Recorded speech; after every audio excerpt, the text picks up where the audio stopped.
If you're here for the pre-show coffee and conversation, we're going to go ahead and get started. So you can make yourself at home or not, whichever makes you happy. Be sure to get some coffee if you do want some. Please do get some coffee. Cafe Grumpy, which is actually right on 20th Street in between 7th and 8th Avenues, donates coffee for our series, Coffee and Conversation. So please do have a cup of coffee. And please go and buy a cup of coffee, maybe after the show if you're a late night person, or tomorrow morning if you like. They're a really terrific coffee shop. My name is Megan Springer. I'm the Director of Marketing here at Dancing Workshop, and thank you for coming for this pre-show talk with Peggy Baker, a former company member of Lar Lubovitch. I'm very excited to hear you speak about this project, so I can't wait to hear what you have to say. And I will hand it off to you. Okay. I think, first of all, this is a fantastic idea to bring these pieces back together and show them all on one concert, because these are very important works, not just from that time in modern dance history, but also these were absolutely consequential works for Lar in terms of him creating his own style.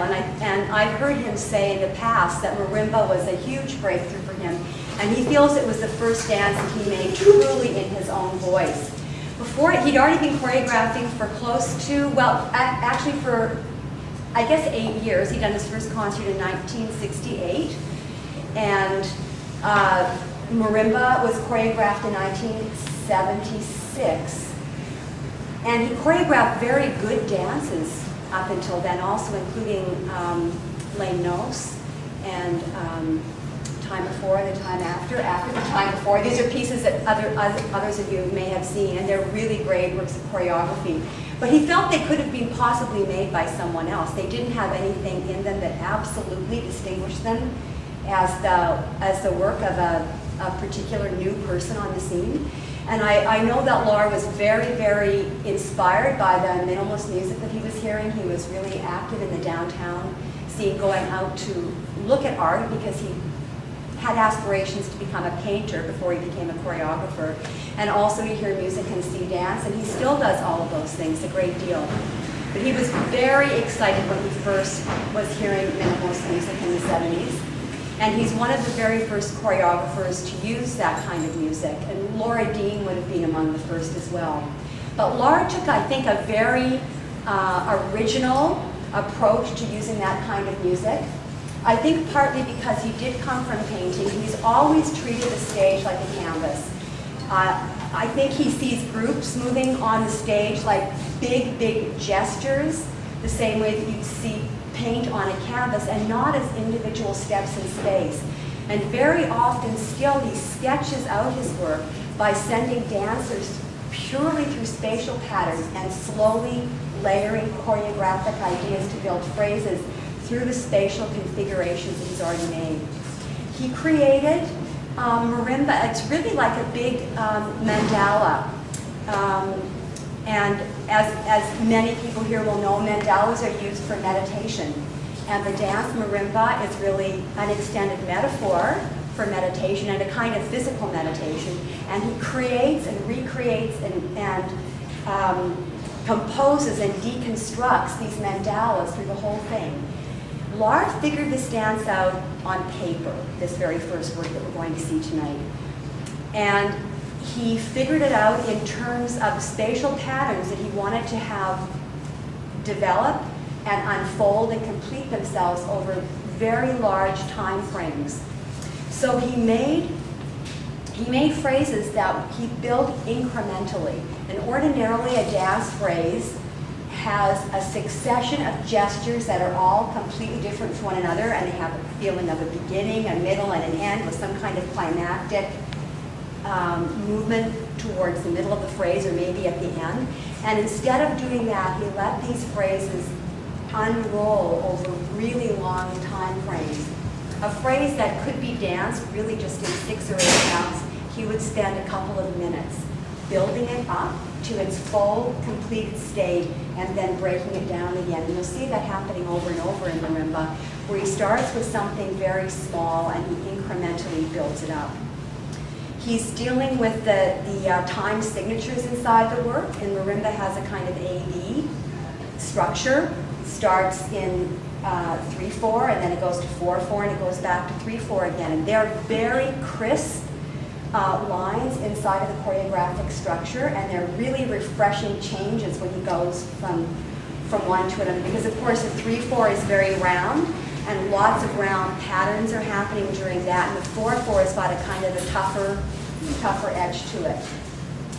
He wanted to make allusions inside of marimba to meditation and also into entering into a kind of a trance state. And so he used dance forms that in the past have already been used for those things. So there's allusions to monkey chant, for example.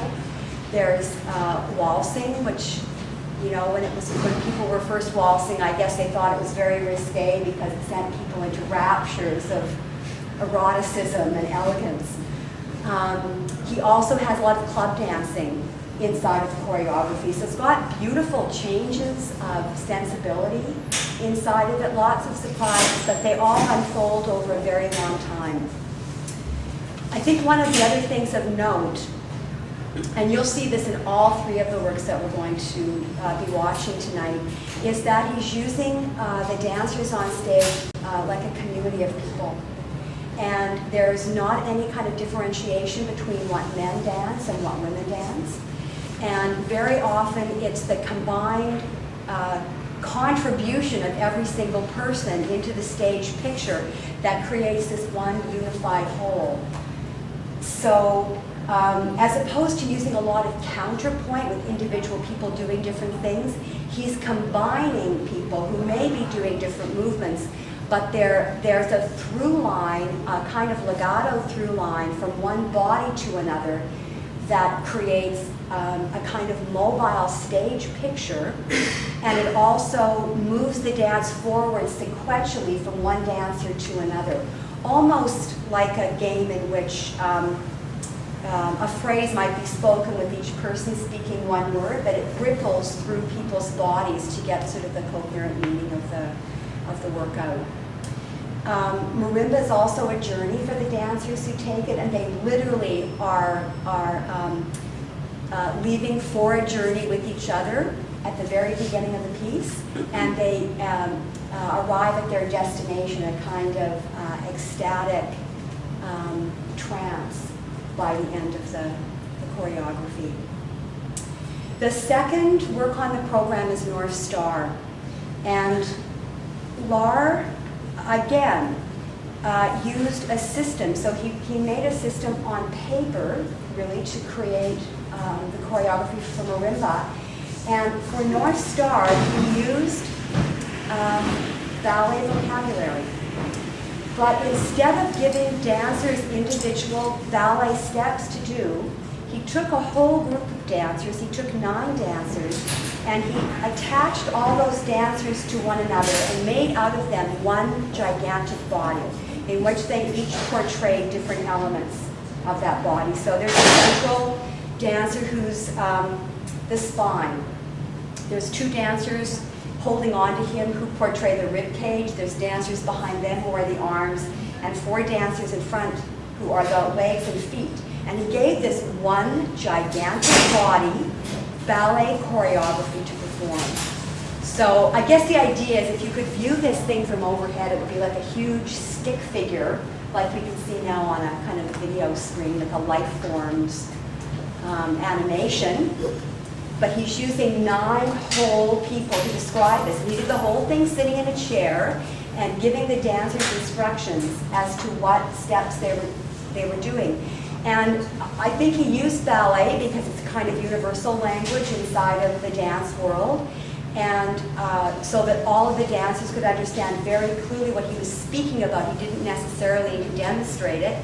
And he could also kind of deconstruct those movement ideas and demonstrate, for example, just simply what an arm and hand would be doing in the ballet step, and then 2 whole people had to use their own imaginations and physicality to flesh out that idea for him. He explores in North Star the idea literally of a body in space, of the star being a body in space, and of creating this huge body. And again, you see a group of people who are exercising a kind of exquisite cooperation to perform one huge task with one another. And there's a huge amount of really, really close interaction with people. There's a lot of moments when the movement from one body feeds into the next dancer. And again, this huge rippling effect that we see first in marimba, but in very simple, like just chains of dancers holding hands. It becomes very, very elaborate in North Star. He breaks his body down into separate parts, so that there's a dance for the arms. It's all based on port de bras. There's a dance for the legs. It's all based on petit allegro, again in ballet, but it doesn't look anything like ballet, what we're seeing on stage. And then there's a very mysterious solo, which is the kind of heart of the mystery in the middle of the dance. Both of these dances I saw within a couple of years of them being choreographed, and they were unlike anything I'd ever seen before, and I was deeply, deeply affected by seeing them for the first time. And the following year, saw the company again, and in the meantime, Lar had choreographed Cavalcade. And Lar used kind of the reverse method for creating Cavalcade that he'd used for making North Star. Instead of creating of all of his dancers one gigantic body, he put a group of dancers into the space, and he used 8 dancers. The music is octet by Steve Reich, and so there's 8 instruments playing the music. So he put 8 dancers into the space, and he set them in motion by choreographing a phrase for himself that he did, surrounded by these dancers, and they were all copying the shapes that were on the side of the body that was facing him. So I'm just going to give you a really, really simple example. If Lar was arching back like this, somebody in the back space might be tipping over this way, somebody in the front space might be tipping over, as if on his body. And then eventually he took himself out of that and used that invisible body, now absent, as the kind of force that sets all the other dancers in motion. He got this idea by being out on the street on a windy day and seeing debris of all kinds, paper cups and papers and bags, being all affected by the same force, but all responding in their own way. So he used his dancers in the very same way inside the choreography, allowing their individual physiques, sensibilities, movement imaginations to set them in motion in relation to a concept of his own. So I think a lot of these choreographic tools have now, they've entered the lexicon of choreography. Lar did a huge amount of teaching also at the same time that he was choreographing these works. He was very generous in sharing his choreographic tools with other artists, and many, many people use these same tools now. And of course, they're simply tools, and whoever sets them in motion is going to create something completely different than anyone else would. And he only used them as tools to set things in motion, and then he very much used that raw material to shape his dances. But they were very beautiful and unusual tools, and I think part of the reason that he was able to use them was he was very excited at the possibility of stepping outside of his work. Many choreographers leave themselves really in the heart of the performance choreography, and he was very curious to find out what would happen if he stepped out of that completely, even though he was a tremendously gifted and inspired dancer, to see what he would create just strictly using his eyes and his imagination. So the dancers who perform his work from the outset have been very, very important to his creative process, and they continue to be, because these dances need to be kind of rediscovered and reinvented to restage them again. So putting these 3 works together, I think it was a huge amount of work, because they were created so organically. And then they were passed on for a long time, just exchanging one dancer at a time. So for a complete new cast of people to do these from beginning to end, It's quite a feat. And last night, all three of these dances were being performed for the very first time by everybody who was on stage. So pretty amazing. Two of them by Lar's company, Marimba, and Cavalcade, and one of them by the fourth-year students from the Juilliard School, and that's North Star. Do you have a thought crossing your mind there, Richard? You almost... I have two questions, sort of. I thought I had heard at one point that marimba has Jewish elements or Jewish gestures in it. Can you say something about that?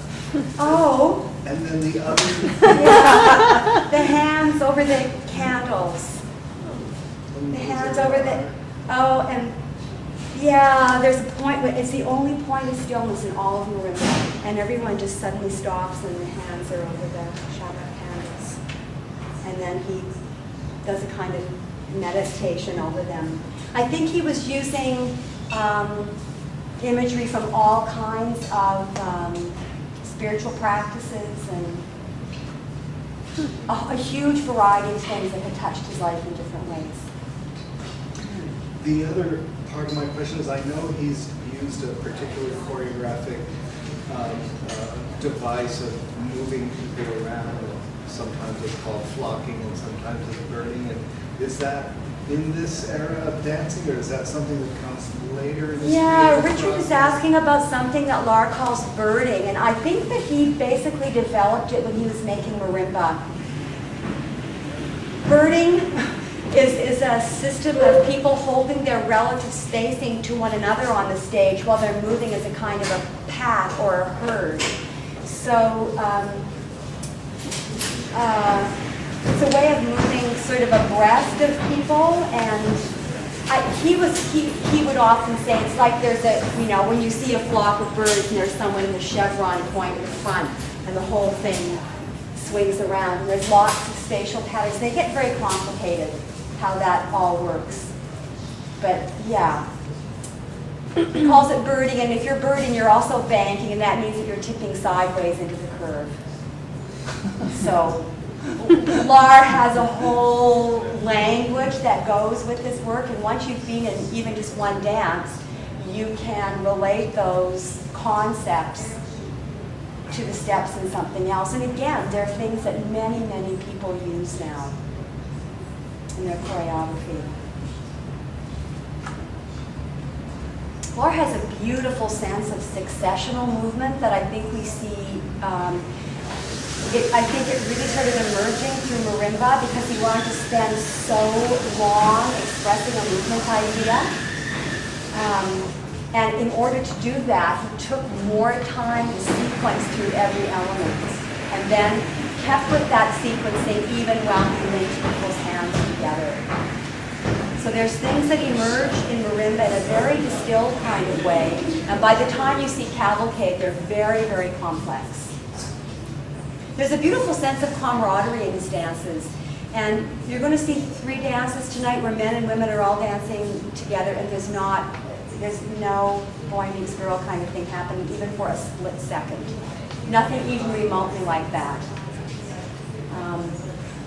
Which I found totally refreshing also when I first saw his work. It was just such a relief to not have that complication, and just to be able to look at choreography and men and women interacting with each other very intimately, but purely inside of the choreographic structure. Really, really satisfying.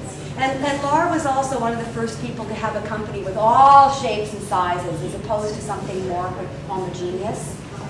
And when I was in the company, there were 10 of us, ranging from 5'1" to 6'3", with only 8 people in between there, and all kinds of different backgrounds in terms of training. Some people only ballet, some people only modern dance, some people who do fabulous gymnastics, other people who couldn't at all. Cunningham, Graham, Limon, he didn't care. He was interested in the individual dancer. There are some people here who are seeing his work for many, many years. And well, one thing that I was just thinking, because I did come and see it last night, which was amazing, especially when they did it for the first time. But having that visual and hearing how amazingly you just described and visualized the whole thing, and you speak so eloquently, But the whole vision, I wish everybody could have had the same experience to have seen it and then hear you speak about it. And now I'm going to get to see it again. It's fantastic. You know, that's the way to do it. You have to wait another 10 years, I guess. Right. Yeah, thank You you. guys will be able to see things in a very specific way tonight. And I think knowing a little bit more about the, I don't know, the inner workings. There's a huge amount of, one of the great pleasures in performing the work, and I also think in watching it, is seeing how intimate and the connection, the physical connection is between people. Everybody has to look after each other inside of the choreography. You don't do anything by yourself.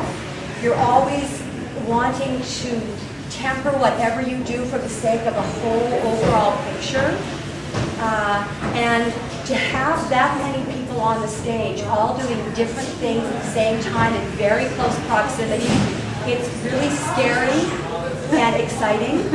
All with the sense almost of either like magnetic or, you know, something that's organic, that it's no matter where they go, they're pulled back and forth together. Amazing. It is quite amazing. And this is where that strange thing of using the ballet vocabulary is, because they're picturing themselves doing huge, like great big grand allegro phrases across the floor and huge circular port de bras. But, you know, one big circle of the arms like that means everybody on the stage is running around the whole space. So it is really exciting to look at, and a lot of it looks like something you might see under a microscope or through a telescope. He really captures some very amazing images, sort of on a fractal level of you know, micro and macro. And also that same way with the dancers, you know, you'll see individual dancers all typifying the same kinds of movement values that you see in the complete stage picture. So it's all one expanded view, and whether you zoom in and look at one dancer or open out and look at the whole stage, you're still seeing the same kind of really beautiful unraveling ribbon of movement. Lar is not afraid of beauty, and he's not afraid of ecstasy or awe, and he's, so the work is very, very generous on that level. Extravagantly beautiful.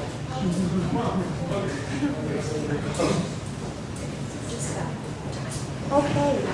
Does anybody else want to? Yes, Virginia? Well, I know you spoke earlier about the phrase that builds and Yes. increases, and it seems to me that's very much an idea that does come out of the minimalist music. The ideas, a lot of the things that those composers were thinking about and dealing with, and maybe you could say something about Lar and his relationship to music, because he's known as an incredibly musical choreographer.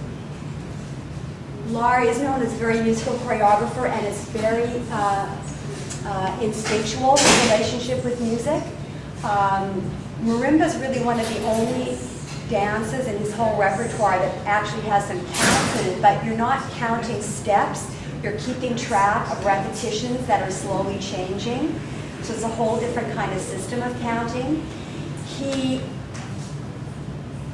sings a lot in rehearsal, so the musicality is coming from a very deep connection with the music, but he was also listening, and I think the reason he did marimba, so much of it on paper, was he was really unraveling the mysteries of the music without looking at a score. He was interpreting the shape of the music as he heard it, and you could hear things slowly being developed and slowly being decomposed and recomposed into something else. So it has its own logic and line that parallels in some very explicit ways the music, but he didn't base it on the score. He actually based it on the sound and shape that he took from listening to the music. And that's a very, very different thing than someone who is working from a score.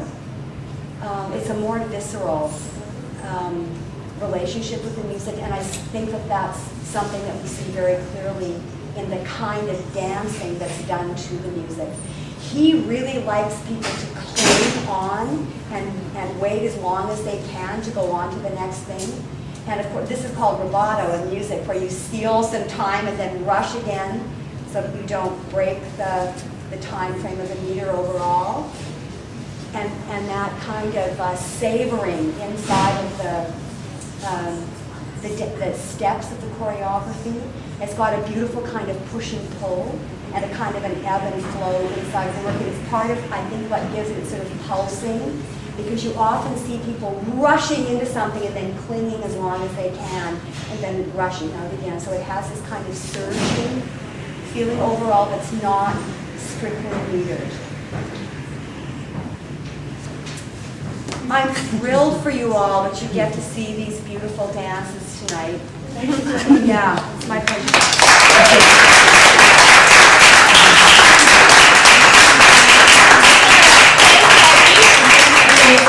So much for the insight, and just let everyone know that the next Coffee and Conversation is actually in 2 weeks with Trajal Harrell. It's being led by Stephen Grunko. So there are cards here for the next Coffee and Conversation. And the next in the season of returns is David Gordon.